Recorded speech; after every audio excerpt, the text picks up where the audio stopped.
Tentu harapan kita ini yang pertama dan insya Allah sampai 26 kali ya sebenarnya kita akhir Maret sampai akhir Maret atau menjelang This meeting is being recorded.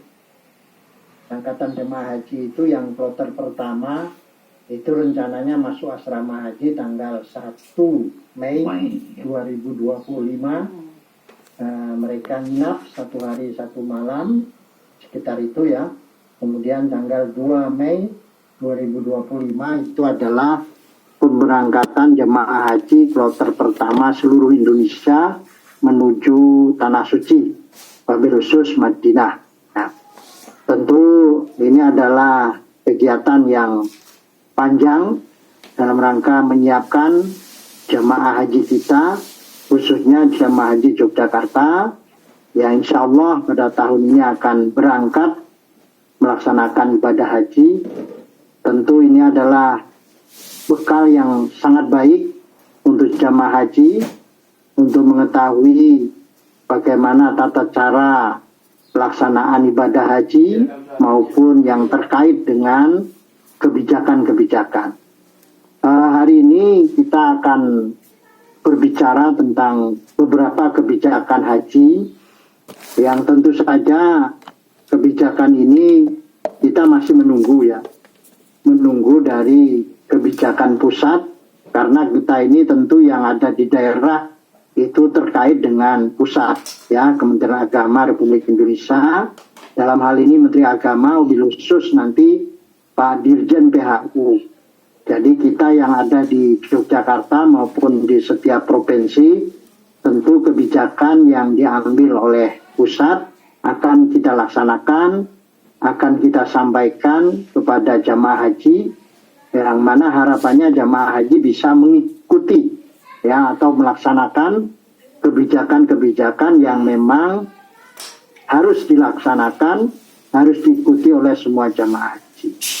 Bapak Ibu semua, tentu kebijakan yang sudah pasti adalah bahwa tahun ini kuota haji Indonesia sudah diumumkan oleh pemerintah Arab Saudi, yaitu 221.000 secara nasional, di mana Yogyakarta tentu seperti tahun yang lalu kita mendapatkan 3.147. Ini kalau kuota normal. Kalau nanti ada kuota tambahan, itu biasanya disampaikan kepada kita dan kita akan mengikuti, menyampaikan juga kepada kabupaten kota dan kepada jamaah haji. Jadi kalau kuota itu seperti itu, kuota haji ini kan 1.000 umat Islam, satu jatah kuota, ya, satu jatah kuota jemaah. Jadi kalau ada umat Islam di Yogyakarta ini ada 3 juta, berarti dapat 3.000 kita. 3.000. Nah ini jadi memang kuota ini sementara ini masih berdasar kepada jumlah penduduk muslim. Ya. Tentu kebijakan dari pusat ini sedang dikaji Bapak Ibu, apakah kuota haji ini masih sama seperti sebelumnya sesuai jumlah penduduk muslim atau ada perubahan, karena memang ada wacana juga bahwa kuota haji ini tentu akan direncanakan itu sesuai dengan daftar tunggu. Kalau daftar tunggu di Yogyakarta ini Bapak Ibu yang daftar hari ini baru bisa berangkat sekitar 34 tahun ya. 34 tahun yang akan datang. Nah, itu termasuk masa tunggu yang lumayan lama ya. Tapi sedangkan karena masih ada yang lebih lama lagi seperti di mana itu di Makassar, kemudian di Banjarmasin dan sebagainya. Tapi ada yang di bawah 20 tahun ya, di provinsi yang lain yang mungkin pendaftarnya masih sangat sedikit, itu mungkin masih ada yang di bawah 20 tahun. Tapi kalau Yogyakarta ini sekitar 34 tahun. Maka ini sedang dikaji Bapak Ibu, apakah kebijakan kuota haji ini masih sama seperti sebelumnya, 1.001 ya, 1.000 penduduk muslim, 1 jamaah haji, atau berdasarkan daftar tunggu. Kalau daftar tunggu tentu nanti Yogyakarta insya Allah akan dapat tambahan ya, akan dapat tambahan. Jadi seperti itu, kita kuota 3.147 sementara ini, tapi kalau tahun lalu kita mendapat tambahan kuota sekitar 182. Iya, 182. Nah, kemudian ada yang mutasi masuk. Mutasi masuk itu misalnya dari Jakarta, daftarnya di sana, pelunasan di sana, dia ingin berangkat lewat Yogyakarta, ya. Dia ingin berangkat lewat Yogyakarta, ingin gabung dengan saudaranya, dengan keluarganya, dan sebagainya. Itu boleh, ya boleh. Asalkan dia sudah melunasi di daerah tersebut. Misalnya dia daftar di Jakarta, dia melunasi, kemudian pada saat dia berangkat, dia mutasi, ya mutasi Bu, ya. Nah kemarin yang mutasi di Yogyakarta itu ya sekitar 100-an, ya. Maka tahun kemarin kita itu di Yogyakarta memberangkatkan jemaah haji 3.402 Bapak Ibu, ya seperti itu Pak. Itu kaitannya dengan kota per 1.000 ini Ya. banyak jamaah itu biasanya begini Pak. Ini saya itu berangkat kira-kira kapan itu, untuk mengetahui saya kira berangkat kapan itu gimana Pak ini? Kan Ya. ada yang banyak yang bertanya seperti itu. Ya, boleh Bapak Ibu lihat website di Kemenak atau website dari Kementerian Haji, Kementerian Haji, salah. Ya, atau Dirjen Penyelenggaraan Haji dan Umroh, di situ ada aplikasi Haji Pintar ya. Di situ Bapak Ibu tinggal memasukkan nomor porsi Bapak Ibu, nanti bisa lihat lewat situ perkiraan. Tapi itu baru perkiraan Bapak Ibu, ya. Tapi biasanya ya tidak jauh. Bahkan mungkin ya tahun kemarin karena kuota cadangan juga 30%, yang mestinya dia berangkat tahun depan ternyata bisa berangkat juga tahun kemarin. Oh, oke. Gitu. Itu terkait dengan kota, bisa dilihat. Kemudian kalau sudah masuk kota, kemudian pertanyaan jamaah itu kan, loh, ini berapa ya Pak kalau pelunasan? Sistem pelunasan itu gimana Pak itu Pak? Biayanya kan gitu kan, ketika ada sudah ditambah terus pelunasannya bagaimana? Jamaah kan biasanya seperti itu. Jadi biro toh biaya haji, kemudian bagaimana cara pelunasan? Mungkin bisa diberi penjelasan nih Pak. Ya, terima kasih Pak Basori. Untuk pelunasan haji tentu ada beberapa syarat ya. Yang pertama tentu jamaah harus punya uang untuk melunasi. Oh iya, tentu itu Pak. Itu satu. Yang kedua dia harus sehat atau istitoah kesehatan. Apalagi sekarang kan tahun ini pemerintah Arab Saudi memperketat untuk keberangkatan jamaah haji ke Arab Saudi. Artinya jamaah haji yang akan berangkat tentu harus sehat. Nah, maka oleh sebab itu ketika orang mau melunasi haji, dia harus cek kesehatan dulu. Kalau dinyatakan dia istitoah, sehat, maka dia baru boleh melunasi. Nah, berapa melunasi? Kalau tahun lalu ya, ini tahun lalu ya. Kalau sekarang kan masih belum dibahas oleh pemerintah dengan DPR. Tapi tahun lalu sekitar 95,9 Pak untuk SOC itu, itu BPIK-nya. Ya. Kemudian BPIH-nya itu 58. Jadi setiap embarkasi berbeda Bapak Ibu. Ya, kalau SOC kita ini kan embarkasi Solo ya, embarkasi Solo itu kita bergabung dengan Jawa Tengah itu sekitar 95. Nah, kemudian yang dibayar langsung oleh jamaah itu sekitar 58. Nah, setoran awal dia sudah setor awal 25 juta, berarti dia kekurangan sekitar 33 juta, ya. Kemudian kemarin itu ada namanya virtual account. Jamaah haji itu masih mendapat subsidi dari tabungan dia, ya kan, dikembalikan kepada jamaah sekitar 2 juta ya. Ya, 1,7 nanti. 1,7. Nah, otomatis kemarin jamaah haji pas pelunasan itu dia harus melunasi sekitar 31 juta. 32 Ya. lah gitu. Sekitar 32. Jadi itu tahun lalu Bapak Ibu. Nah, untuk tahun ini tentu kita menunggu kebijakan dari pemerintah, yang mana kebijakan ini akan dibahas bersama DPR, berapa biaya penyelenggaraan ibadah haji pada tahun ini, dan berapa biaya perjalanan ibadah haji yang harus dibayar langsung oleh Bapak Ibu. Tentu harapan kita ya, yang pertama Bapak Ibu bisa melunasi, kemudian yang kedua sehat. Nah, jadi memang kesehatan ini juga menjadi faktor yang utama Bapak Ibu. Tidak semua orang yang sudah mendaftar itu bisa melunasi. Karena nanti proses pemeriksaan kesehatan itu tentu dilakukan dengan pertama ada general check up. Ya. Artinya di check up semuanya kesehatan Bapak Ibu.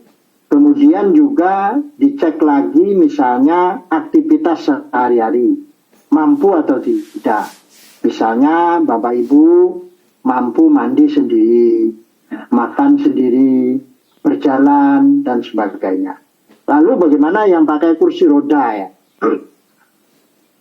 Kalau yang pakai kursi roda tentu juga akan dicek ya. Dicek apakah dia masih mampu melaksanakan aktivitas mandiri itu, ya.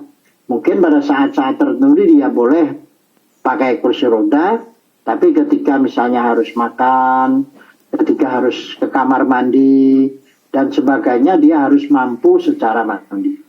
Nah, kalau nanti di saat pemeriksaan kesehatan Bapak Ibu dicap untuk istiqoah, maka baru boleh Bapak Ibu melunasi biaya perjalanan ibadah haji Bapak Ibu.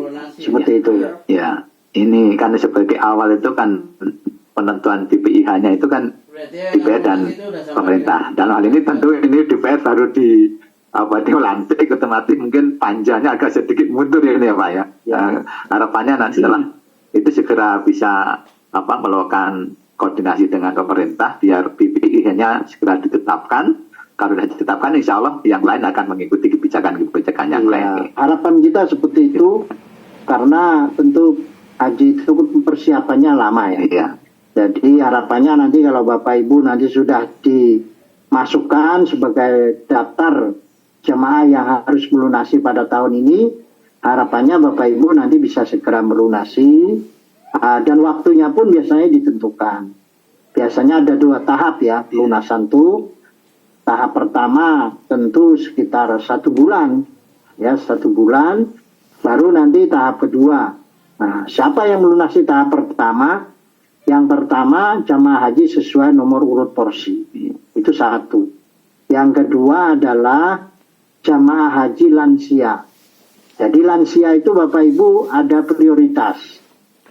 Lansia itu tahun lalu 5% ya, 5% itu minimal kemarin yang paling muda 83. Lansia paling muda 83. Jadi kalau kita dicatat itu 5%, dicari yang paling tua. Ya, yang paling tua nanti, tahun lalu sekitar 157 ya. 157. Itu. Kemudian yang ketiga itu adalah cadangan. Nah, jadi jamaah haji cadangan itu juga melunasi pada tahap pertama. Kemudian nanti tahap yang kedua itu adalah jemaah haji yang melunasi karena gagal sistem. Ya. Kemudian ada pendamping, ya, pendamping lansia, pendamping mahram, ya, pendamping disabilitas. Jadi ada urutan-urutannya untuk bisa melunasi BP itu. Itu Pak. Oh, okay. Jadi sudah kota ketika sudah dinyatakan masuk tahun berjalan, kemudian sudah ditentukan biayanya, kemudian pelunasan. Untuk berangkat nanti juga ini perlu di samping tadi disampaikan oleh Pak Kabid harus sehat, harus punya uang itu tentunya Pak. Ya, tapi tidak kalah penting itu dokumen Pak. Dia mau keluar negeri lah, gimana kebijakan ini, dokumen ini, mohon bisa dijelaskan. Iya. Karena meskipun uangnya ada, sehat, dokumennya tidak terpenuhi tentu juga tidak bisa terbang Pak lah. Monggo Iya. nih gimana kita Benar. dengan dokumen. Ya, betul sekali Bapak Supri. Jadi memang itu yang dua faktor utama tadi ya. Kemudian selanjutnya tentu adalah persiapan dokumen perjalanan ibadah haji. Dokumen ini Bapak Ibu, yang pertama ada namanya biometrik. Jadi Bapak Ibu calon jemaah haji ini akan di biopisa ya. Jadi nanti di foto wajahnya, di scan tangannya, jari-jarinya, ya. Itu untuk syarat mendapatkan visa, ya. Jadi nanti Bapak Ibu, dan sekarang ini sudah mulai Bapak Ibu, ya. Jadi sudah dibuka biopisa ini bulan September kemarin, itu adalah untuk proses biopisa. Nanti Bapak Ibu kalau lancar itu bisa cepat. Biasanya setiap kabupaten kota teman-teman itu mengagendakan untuk mengumpulkan calon jamaah haji yang akan berangkat untuk melakukan biopisa. Kalau dia lancar itu paling 2-3 menit ya. Tapi sebelum biopisa kan dokumen itu paspor Pak, Ya. pembuatan paspor Ya. baru itu biopisanya kan gitu. Ya. Nah, gimana ini paspornya ini Pak? Paspor juga bersamaan Bapak Ibu. Jadi setiap jamaah haji harus memiliki paspor. Nah, paspor ini tentu segera membuat ya. Mudah-mudahan ini kita insya Allah Senin ya akan mencoba untuk koordinasi itu jemaah haji agar proses pembuatan paspor ini bisa dibantu, dilayani ya lebih baik lah, lebih cepat. Harapannya seperti itu. Karena kalau buat paspor ini kan agak lama ya. Antrinya setiap hari itu banyak sekali Bapak Ibu. Maka seperti tahun lalu setiap kabupaten kota kita jadwalkan ya kapan misalnya dari Bantul, kapan dari Sleman dan sebagainya. Nanti Bapak Ibu tentu harapan kami bisa berkoordinasi, bisa bertanya dengan kasih PHU kabupaten kota kapan jadwal untuk pembuatan paspor ya. Jadi karena ini sangat penting sekali Bapak Ibu, paspor jemaah haji ini merupakan syarat perjalanan ibadah haji untuk melaksanakan haji ya, ibadah haji. Nah kemudian terkait itu juga tadi yang biometrik bisa haji kan. Nah kalau tanpa visa juga nggak bisa. Nah ini rencana kalau visa haji akan Februari sampai dengan 18 April 2 bulan ya. Februari dan Maret April ya, 2 bulanan ya. Nah itu Bapak Ibu itu proses untuk pembuatan visa haji. Nah karena tahun kemarin ya 2024 pemerintah Arab Saudi sangat ketat sekali Bapak Ibu. Jamaah haji yang tidak memiliki visa haji itu pada ditangkapi dan dibawa ke Jeddah. Gitu ya. Artinya jemaah haji harus punya visa haji yang mana visa haji itu oleh pemerintah Arab Saudi dibuatkan namanya kartu nusuk. Karena kan selama ini banyak jemaah haji ilegal. Jemaah haji ilegal itu misalnya dia bisa ziarah dan sebagainya oleh Arab Saudi, polisi-polisi Arab itu pakaiannya itu pakaian hitam-hitam itu kalau udah pakaian hitam-hitam itu udah pada takut itu jamaah haji itu ya dia akan mencari hotel-hotel yang biasa dipakai oleh jamaah haji yang sembunyi-sembunyi yang tidak pakai visa resmi ya? Tidak pakai visa resmi. Tapi kalau Bapak Ibu juga kalau sudah pakai visa resmi aman juga gitu, nanti harus ada kartu nusuk ya. Nah kartu nusuk ini kemarin yang luar biasa sekali kekhawatiran jemaah haji karena sampai akhir-akhir itu juga pada tanya kartu nusuk saya gimana Pak ya. Kadang sudah dapat kartu nusuk kartunya hilang ya. Nah jemaah itu kan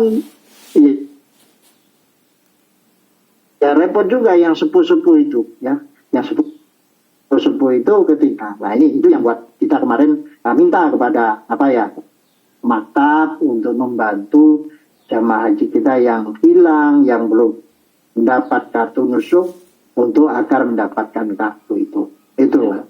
Ya, ini Pak, tadi sudah kan jamaah haji sudah punya porsi, kemudian melunasi, tentu sehat dan punya dokumen. Tapi tidak kalah penting lagi ketika itu sudah terpenuhi, ini dalam rangka menyempurnakan ibadahnya. Ini kayaknya bimbingan Pak. Bimbingan manasik haji ini gimana kebijakannya ini kan? Untuk teman-teman ini yang mau berangkat itu kan, ya lihat yang di KO. Wah, dan tingkat kabupaten ya penjelasannya gimana? Iya, terima kasih. Tentu itu kan syarat secara administrasi. Artinya, nah yang paling penting adalah Bapak Ibu harus memiliki bekal untuk melaksanakan ibadah haji. Karena tanpa ini tentu itu Bapak Ibu akan bingung nanti. Itu. Ya, itu penting Pak. Ibadahnya itu kan. Sudah sampai Madinah, mau ngapa? Nah, oleh sebab itu, maka yang paling penting adalah Bapak Ibu nanti dibekali lewat bimbingan manasik. Nah, bimbingan manasik ini Bapak Ibu dari pemerintah akan membekali Bapak Ibu, biasanya di tingkat kabupaten itu 2 kali. 2 kali manasik massal, ya, per kabupaten. Kemudian nanti Bapak Ibu akan dibimbing lewat KUA, Kantor Urusan Agama Kapanewon ya. Kapanewon masing-masing. Nah, itu sesuai kecamatan masing-masing akan dibimbing lagi selama 6 kali. Ya. Jadi 6 kali Bapak Ibu. Nanti Bapak Ibu nggak usah khawatir saya gimana gitu. Untuk mendapatkan ilmu manasik saya gimana. Ya insya Allah nanti lewat bimbingan yang kita laksanakan di KUA Kapanewon masing-masing sebanyak 6 kali. Kemudian di tingkat provinsi kita biasanya membekali dengan pemantapan kloter. Menjelang itu ya, menjelang berangkat kita kumpulkan Bapak Ibu sesuai kloter masing-masing. Biasanya kita bekali ya segala sesuatu, persiapan berangkat seperti apa dan sebagainya, termasuk juga mungkin bekal-bekal manasik dan juga nanti pembagian koper ya. Koper jemaah haji kan kita bagikan tahun lalu pada saat pemantapan kloter di asrama haji. Jadi itu yang diselenggarakan pemerintah. Ada juga yang diselenggarakan oleh kelompok bimbingan Bapak Ibu. Silakan nanti kalau Bapak Ibu merasa butuh, ya merasa ingin untuk ikut bimbingan manasik lewat KBIU, nah, silakan. Ya, biasanya di sana dibekali ya banyak sekali. Antara 10 sampai 20 kali biasanya. 15 Pak. Minimal 15 kali. 15 kali minimal.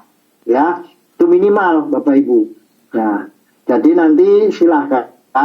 Ya, ada juga yang misalnya sekolah manasik. Ya, itu ada juga. Atau dari yang lain. Perseorangan yang memiliki sertifikat pembimbing haji. Itu boleh. Pak Basori ini udah punya. Ya. Dia boleh buka plakat Pak. Nanti bimbingan manasik ya.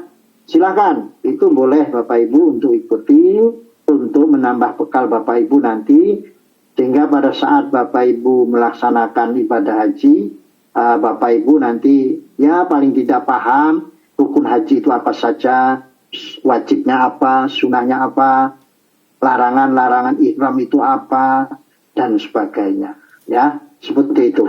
Pak, ini juga ada pertanyaan dari jamaah ini, Pak. Semua jamaah itu apa harus wajib ikut KBIU gitu, Pak? Itu karena ada yang bertanya itu kan juga perlu penjelasan yang itu jawabannya mungkin ya sunnah ataupun harus atau gimana mungkin bisa diberi penjelasan ini, Pak. Ya, apakah jamaah itu wajib mengikuti bimbingan lewat KBIU? Tentu itu sifatnya tidak wajib. Tidak wajib ya. Kalau Bapak Ibu merasa sudah mampu, tidak usah ikut bimbingan, ya nggak apa-apa. Ya apalagi sudah bolak-balik haji, sudah bolak-balik umroh. Nah saya nggak usah ikut aja, saya insya Allah sudah mampu kok. Nah, itu nggak apa-apa. Jadi tidak wajib Bapak Ibu. Yaitu silahkan, tapi kalau untuk menambah wawasan, menambah ilmu, menambah teman, ya, dan sebagainya, monggo itu silahkan untuk ikut bimbingan yang diselenggarakan oleh KPU. Tapi tentu Bapak Ibu, ikut bimbingan KPU itu ada biayanya, ya, tidak gratis. Nah, itu ada biaya sendiri Bapak Ibu, ya. Nah, biasanya kalau di Yogyakarta ini berapa Pak? 2,5 Pak, sudah kesepakatan sama KPU ya, di 2,5. 2,5 rata-rata ya. Rata-rata. Itu masih murah itu. Kalau Jakarta udah mahal. Ya, 2,5 minimal 15 kali dalam ketentuan di minimal 15 kali, itu luar biasa, ya. Jadi seperti itu Bapak Ibu. Jadi ikut bimbingan KPU itu tidak wajib. Kalau Bapak Ibu sudah merasa percaya diri, merasa yakin, oh saya mampu kok, itu boleh-boleh saja tidak ikut bimbingan, ya. Jadi memang nggak wajib ya Pak. Ya. Tapi kalau ikut lebih baik untuk dalam pengayaan tentang mengasih gaji. Oke, monggo Bapak Ibu bisa ikut di KPU di Yogyakarta itu ada 28 yang sudah punya izin operasional KPU. Monggo Bapak Ibu bisa ikut di situ untuk dalam rangka untuk pengayaan pemahaman terkait dengan apa KPU. Ada 2 KPU yang baru ini. Sudah kami mengusulkan ke pusat yang mudah-mudahan dalam waktu dekat juga turun, sehingga mungkin kalau sudah turun ada 30 KPU yang ada di daerah istimewa Yogyakarta.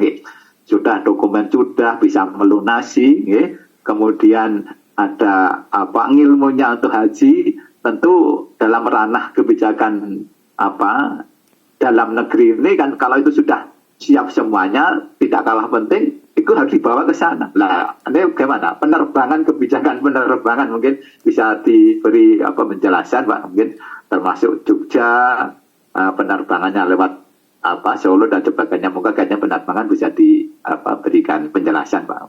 Yeah. Termasuk juga fast track nanti Pak, ini kan juga kebijakan dalam negeri bisa diberi informasi kepada jamaah.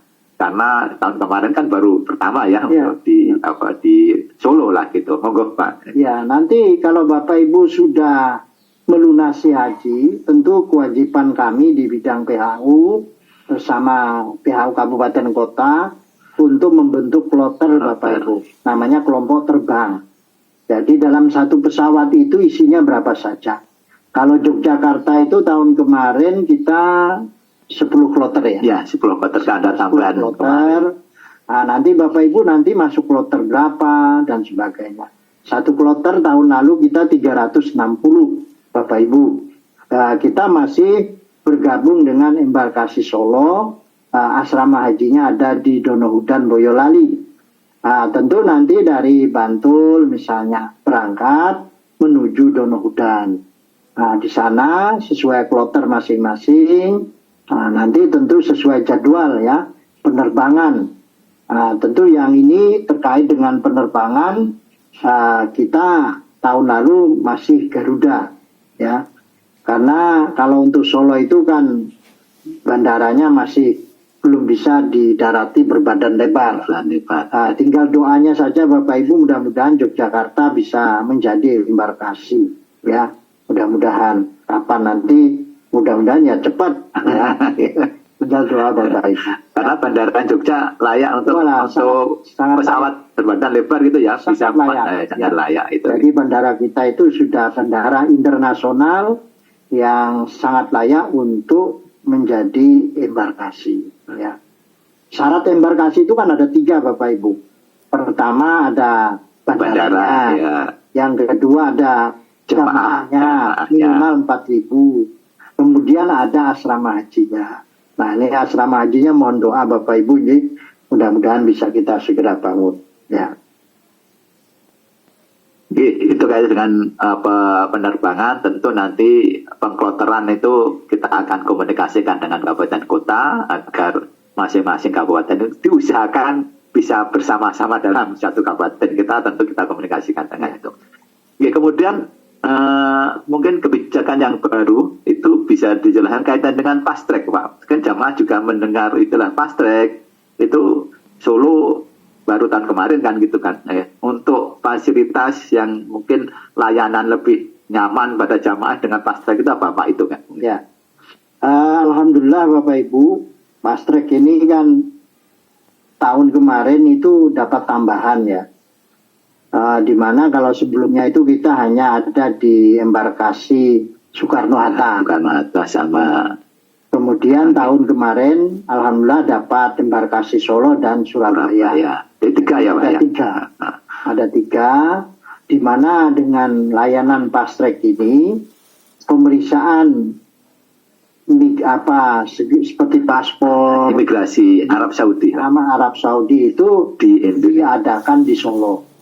Jadi ketika di Solo itu, embarkasi Solo, pemerintah Arab Saudi mengirim tenaga-tenaga dari mereka untuk menjadi petugas imigrasi di Solo yang memang melayani memeriksa paspor Bapak Ibu ya di Solo itu. Nah, pada saat datang di Madinah maupun di Jeddah itu ya cepat, artinya tidak pakai lama. Nah, yang pakai lama kan cuma di Solo saja karena sudah diambil alih ya. Sampai di Jeddah, sampai di Madinah itu cepat sekali.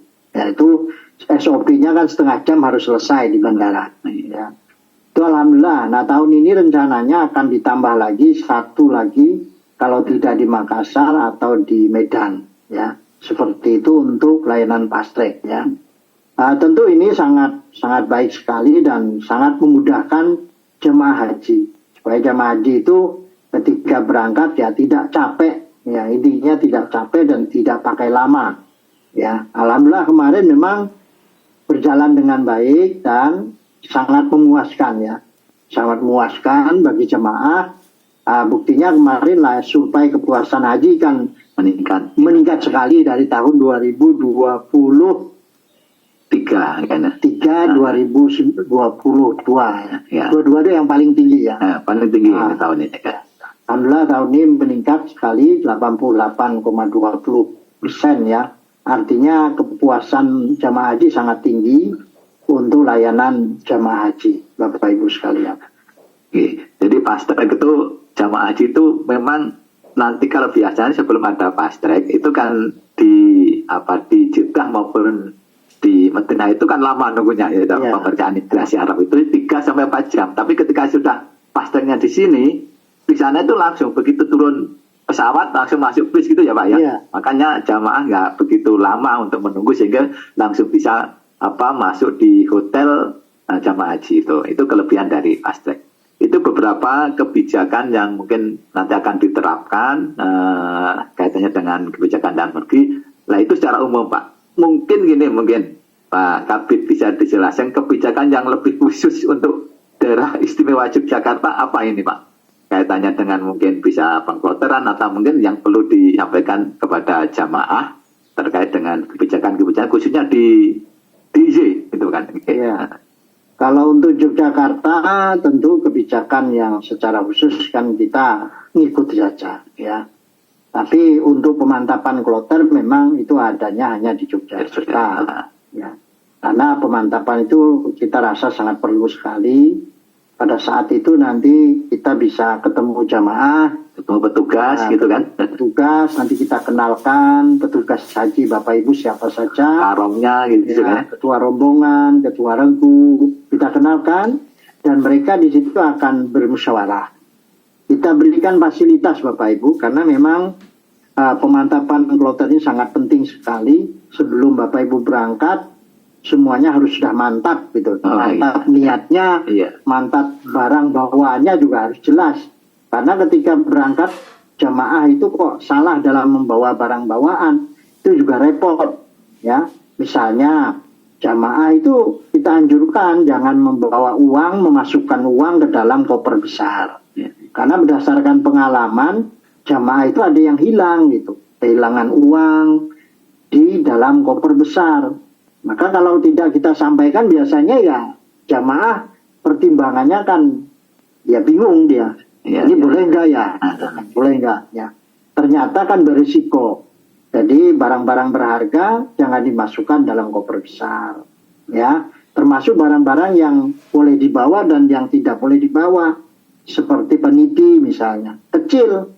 Tapi kadang simbah-simbah itu ya memasukkan di dalam tas tentengan atau dalam tas paspor, termasuk pisau dan sebagainya. Itu tidak boleh, ya, dalam tas tentengan, dalam tas paspor tidak boleh. Nah, itu kalau mau bawa masukkan saja dalam koper besar, ya. Tapi ternyata ya pada saat kita menjelaskan gitu, jamaah itu mungkin yang ikut menasikan jamaahnya. Tapi ketika simbah-simbah berangkat itu yang memasukkan barang-barang bawaan kan anak-anaknya. Iya itu kan. Iya. Ya, diserahkan pada anaknya, Iya. nggak tahu apa yang dibawa gitu ya. Nggak tahu barang yang boleh dibawa, mana yang tidak boleh kan. Akhirnya sembarangan aja masuk. Nah karena simbah-simbah ya nggak ngerti. Akhirnya ketika dicek di embarkasi, di X-ray, kok masih bawa barang yang dilarang gitu kan. Bahkan mungkin ada yang memasukkan uang ke dalam koper dan sebagainya. Nah ini tentu Bapak Ibu, ya kebijakan kita yang sangat baik itu adalah pada saat pemantapan kloter. Harapan kita jemaah Jogja aman semuanya, ya lancar itu. Ya itu yang terkait dengan Jogja ada pemantapan kloter. Kemudian Pak, saya juga mendengar jamaah itu Jogja kok kalau dapat kloternya di tengah-tengah, kok nggak pernah dapat yang kloter 1 atau kloter yang tengah itu gimana Pak itu Pak kebijakan itu yang diambil? Ya alhamdulillah selama ini kita memang masih kloter yang di tengah ya. Jadi kita itu kalau enggak sebelum kloter akhir ya itu gelombang pertama akhir dan gelombang 2 awal gitu ya biasanya itu. Jadi Bapak Ibu saya sampaikan bahwa pemberangkatan jemaah haji itu kan melalui 2 gelombang. Gelombang pertama itu dari embarkasi Solo itu menuju Madinah ya. Kemudian gelombang kedua dari embarkasi Solo itu menuju Jeddah. Itu bedanya. Nah, biasanya 15 hari pertama, 15 hari kedua. Ya. Jadi pemberangkatan itu kan 1 bulan Bapak Ibu. 1 bulan. Nanti Jogja alhamdulillah selama ini sih masih di tengah-tengah. Tidak di kloter awal. Misalnya kloter 1. Karena ya kalau di awal itu memang repot. Ya. Repot. Repotnya gimana? Ya pertama tentu ya kadang persiapannya juga mendesak. Dokumen juga kadang belum siap dan sebagainya. Ya, tapi biasanya memang kloter awal dari Jawa Tengah, Bapak Ibu. Saya ya matur sama Kabid Haji Jawa Tengah, teman-teman Jawa Tengah ya. Iya. Ya wangunnya ya kalau yang pertama itu tuan rumah. Gitu. Iya. Karena yang mau melepas kan biasanya gubernur Jawa Tengah. Gitu. Ya. Jadi wangunnya memang harus Jawa Tengah Pak, jangan Jogja. Nanti nggak enak itu sama teman-teman Jawa Tengah. Ya kita itu biasanya ya kloter 20 ke atas lah, 40 biasanya. Dan alhamdulillah sih bisa berjalan lancar ya. Ya itu terkait dengan kloter. Tapi pemberangkatannya Pak, nanti pemberangkatan jamaah itu kan dari kabupaten masing-masing ya. Ya. Itu gimana ini adanya? Ya, pemberangkatan jemaah haji Bapak Ibu biasanya lewat kabupaten kota. Ya, kabupaten kota itu tentu dikoordinir oleh teman-teman kabupaten kota, KCTHU kabupaten kota. Tentu saya harap Bapak Ibu semua aktif berkomunikasi dengan teman-teman kami yang ada di kabupaten kota, misalnya minta informasi dan sebagainya. Tidak usah takut, tidak usah khawatir Bapak Ibu. Kami insya Allah siap melayani Bapak Ibu ya. Tentu harapan kami apapun yang Bapak Ibu misalnya ada permasalahan, ada keraguan, ada kebimbangan, silakan saja ya tanya kepada kami maupun teman-teman kami yang berada di kabupaten kota. Insya Allah kami siap melayani Bapak Ibu, memberikan dukungan ya. Sebab kami ini prinsipnya kita itu kan membantu jemaah haji. Seseorang yang berangkat haji itu tidak bisa berangkat secara mandiri. Artinya apa? Setiap orang itu tentu pernah dibantu oleh orang lain untuk bisa berangkat haji. Minimal dengan doa. Mungkin Bapak Ibu bisa berangkat sekarang itu karena dulu mungkin Bapak Ibu didoakan oleh orang tua Bapak Ibu, didoakan oleh yang sudah berangkat. Semoga Bapak Ibu juga bisa berangkat haji. Alhamdulillah kan sekarang misalnya Bapak Ibu bisa berangkat kan. Artinya semua orang itu ya memang sangat ingin sekali membantu jemaah haji. Bahkan orang-orang Pantura itu kalau omongnya bisa membantu mengantarkan jemaah haji sampai Donohudan 7 kali itu bisa berangkat haji. Keyakinan itu ya, keyakinan semangat gitu. Ya, saking semangatnya itu. Jadi walaupun hanya ikut saja itu sudah senang sekali ya. Makanya di daerah Pantura itu kalau ada suami istri berangkat haji yang ngantarkan itu sedang 1-2 bis Ya, itu satu orang, iya. Satu orang itu. Tapi itu kita yakini Bapak Ibu memang ya Bapak Ibu yang berangkat itu ya luar biasa ya. Tentu orang lain senang, ya kami pun senang Bapak Ibu untuk bisa membantu Bapak Ibu semua. Gitu. Ya Bapak Ibu, demikian ini tadi sudah banyak hal kaitan dengan kebijakan, baik itu mulai dari kota, kemudian BPIH, pelunasan, dokumen, kemudian bimbingan manasik yang akan dilaksanakan, penerbangan dan paspor sudah disampaikan oleh Bapak Kepala Bidang Penyelenggaraan Haji dan Umroh. Tentu Bapak Ibu kalau kita lihat ini mungkin Pak Kabid Jamir Sani di chat pertanyaan-pertanyaan dari jamaah, coba mungkin bisa dilihat ada beberapa yang perlu tanggap. Ini masih ada waktu 12 menit Pak, mungkin nanti bisa memberikan tanggapan beberapa chat pertanyaan ini. Pertama mungkin ini dari Mas Budi Setiawan itu. Assalamualaikum warahmatullahi wabarakatuh. Kami daftar haji di Kemerak Bantul, KTP Bantul. Saat ini KTP kami pindah Sleman. Untuk domisili kami tetap di alamat saat mendaftar Bantul. Mohon arahan apakah kami harus pindah ke Kemenak Sleman? Mohon arahan itu Pak. Ya. Masih dalam satu provinsi ini kan? Satu provinsi nggak masalah. masih gampang ya. Masih nggak ada masalah. Bapak Ibu kan hanya tugas di Sleman saja. Tapi berangkat nanti boleh milih kan? Ya. Boleh milih lewat Sleman, boleh lewat Bantul, masih dalam satu provinsi masih kita kondisikan, bisa lah gitu, Bisa, ya, gitu. Lanjut apa? Mungkin estimasi berangkat sudah ini 2.000, 2.500. Nggak masalah itu ya Pak ya, mudah nanti. Kemudian kalau ini dari Bapak Heni Martanti, Ibu Heni Martanti. Kalau mau menambah pembayaran haji, bagaimana? Biar besok kalau sudah dapat info pelunasan tidak langsung bayar banyak itu kan. Mohon petunjuk ini kan mungkin pelunasan nanti bisa nyicil lah dari awal ada kebijakan itu kan. Ya, silahkan koordinasi dengan bank BPS, penerima setoran Bapak Ibu. Misalnya Bapak Ibu setornya di BRI, saya mau nabung ya itu untuk persiapan pelunasan haji itu sangat boleh sekali. Dan disarankan sekarang itu ya biar nanti biar nggak terlalu banyak itu ya waktu ya pada saat nanti pelunasan siap ya silakan monggo Bapak Ibu ya tanya langsung kepada BPH-nya ya. Terus sudah kemudian selanjutnya Bu Heni ini apa untuk bikin visa haji bisa bareng untuk bulan lebih memudahkan kita, visanya bareng atau kan? Visanya itu kita yang ngurus ya.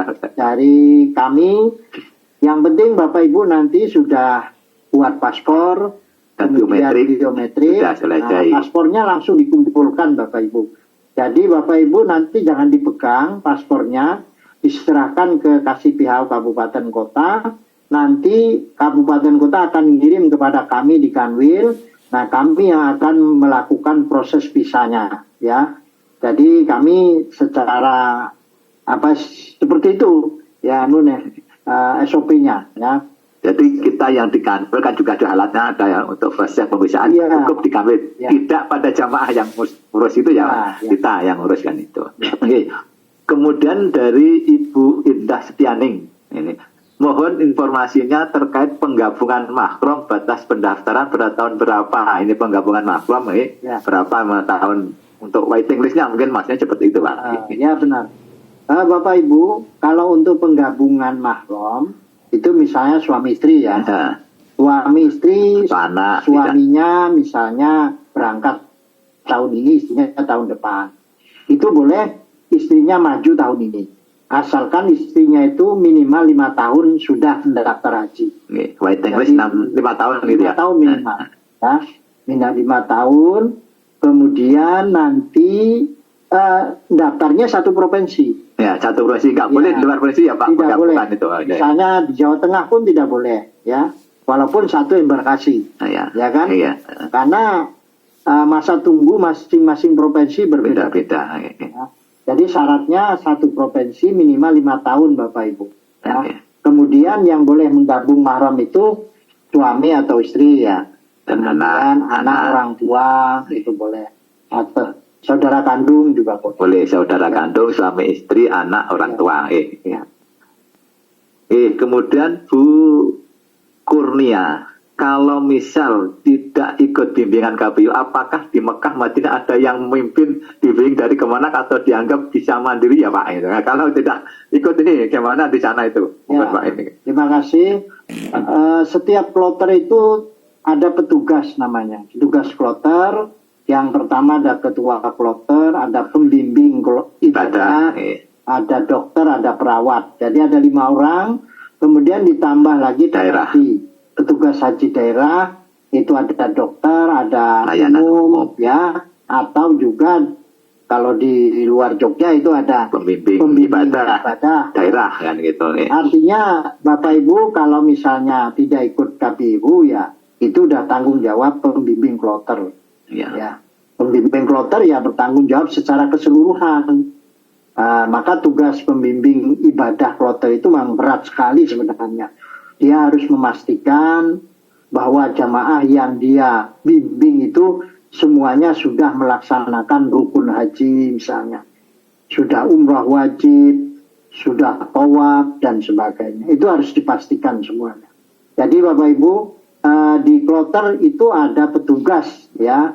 Yang mana petugas itu kalau jenengan bingung misalnya, ingin bertanya, ingin dibimbing, boleh saja. Ya, itu. Jadi intinya kalaupun nggak ikut KPU, insya Allah akan ada yang membimbing di Madinah, maka mesti ada. Baik nanti di kloter maupun pembimbing yang ada di PPH Arab Saudi ya Pak ya. Gitu. Jadi jangan khawatir gitu, Bapak Ibu tadi gini. Kemudian selanjutnya ini Pak Vivo, namanya Vivo mereknya ini. Assalamualaikum, maaf mau tanya, apakah rekaman Zoom ini nanti bisa diakses lewat YouTube? Bisa, insya Allah nanti kita semua siaran ini kita akan kita rekam dan bisa dilihat di YouTube ya, gitu kan? Oke. Bisa dilihat berulang kali. Kemudian Mbak ini lagi nih, ini yang mana? Oke. Mohon informasi untuk pengurusan paspor, deadline-nya kapan? Nah ini Pak. Iya, pengurusan paspor Bapak Ibu bisa secara mandiri. Artinya sekarang pun Bapak Ibu bisa, ya misalnya punya waktu, saya mau buat paspor, daftar di imigrasi kan, boleh, dan paspor itu berlaku 10 tahun. Jadi kalau jenengan buat sekarang masih 10 tahun yang akan datang baru habis masa berlakunya. Artinya apa? Kalau lebih dulu itu lebih baik. Ya, tapi kalau misalnya mau bareng-bareng sama teman nanti akan dikoordinir oleh kabupaten kota. Pasti pihak kabupaten kota akan kerjasama dengan imigrasi Bapak Ibu. Jadi imigrasi nanti menjadwalkan kapan nanti dari Bantul, kapan Sleman dan sebagainya. Gitu Bapak Ibu. Ya. Jadi terkait dengan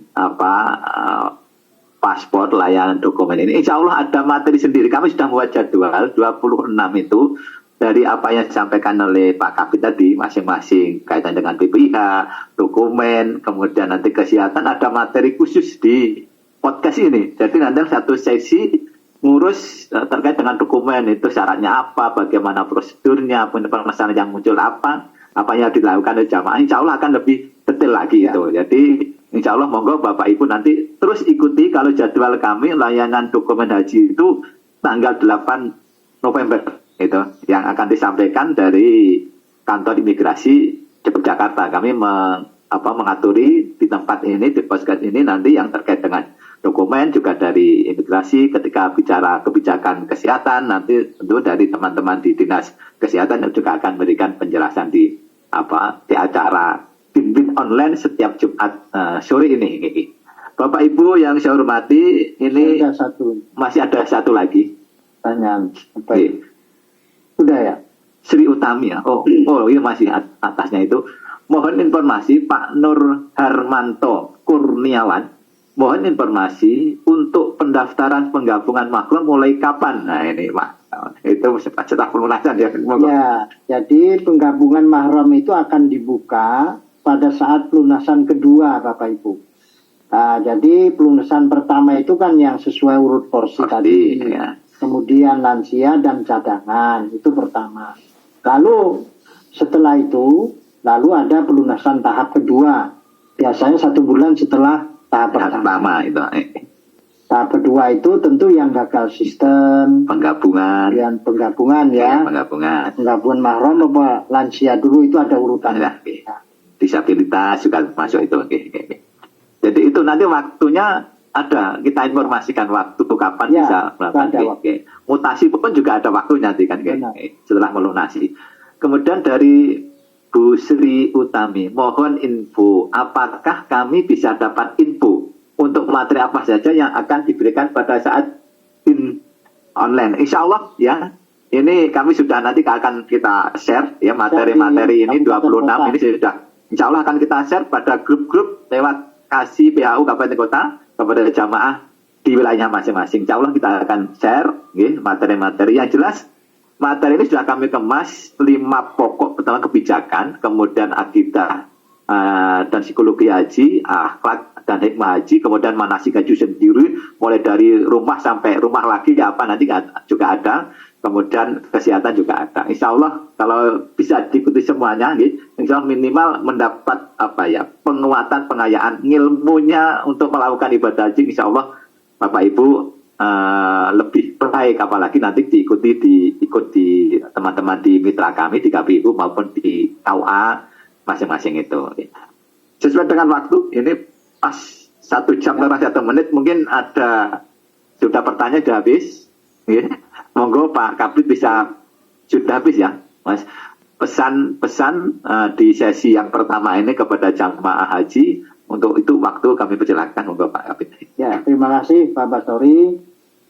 Tentu kami mengharapkan sekali ya kepada jamaah haji untuk bisa mengikuti manasik haji secara online ini, karena insya Allah akan disampaikan oleh narasumber yang pimpinan-pimpinan kita ya. Kemudian ada narasumber yang sudah punya pengalaman baik sebagai petugas dan sebagainya. Tentu harapannya bisa berbagi ya, sharing dengan Bapak Ibu yang akan berangkat, agar nanti Bapak Ibu benar-benar nanti di sana itu bisa lebih mantap lagi, lebih mudah harapannya. Jadi karena kalau tanpa itu mungkin ya kalau sudah bingung nanti juga susah ya di jalan. Jadi saya harapkan Bapak Ibu bisa ikut acara ini sampai nanti berangkat, sampai berangkat sampai pulang. Ya harapannya bisa semuanya dimudahkan oleh Allah Subhanahu Wa Taala. Demikian, terima kasih. Wallahul muwaffiq ila aqwamit thoriq. Wassalamualaikum warahmatullahi wabarakatuh. Waalaikumsalam warahmatullahi wabarakatuh. Bapak Ibu jamaah haji yang senantiasa dirahmati Allah, sahabat Riji, terima kasih atas perhatiannya untuk mengikuti bimbingan manasik haji online ini. Ini memang sebagian dari kami, ikhtiar kami untuk memberikan pelayanan, pembekalan kepada jamaah haji di samping manasik-manasik yang sifatnya tatap muka lewat KUA maupun kabupaten kota masing-masing. Ikuti terus, insya Allah dalam 2 sesi ini, yang pertama kebijakan dalam negeri, insya Allah minggu depan masih Pak Kabid ya, kebijakan dalam negeri. Kalau bicara dalam negeri nanti cuma 5 poin yang akan dibesar, transportasi, akomodasi, konsumsi, kemudian kaitannya dengan DAP yang baru dan murur, nanti bisa Bapak Ibu juga ikuti. Kemudian nanti setelah kebijakan insya Allah akan diikuti materi-materi manasik haji. Terima kasih sekali lagi kepada Bapak Ibu dan mudah-mudahan kita selalu diberi kesehatan dan bisa mengikuti acara manasik-manasik selanjutnya baik yang lewat online maupun yang lewat tatap muka. Demikian dari kami, ada kurang lebihnya mohon maaf dan saya akhiri wallahul muwaffiq ila aqwamit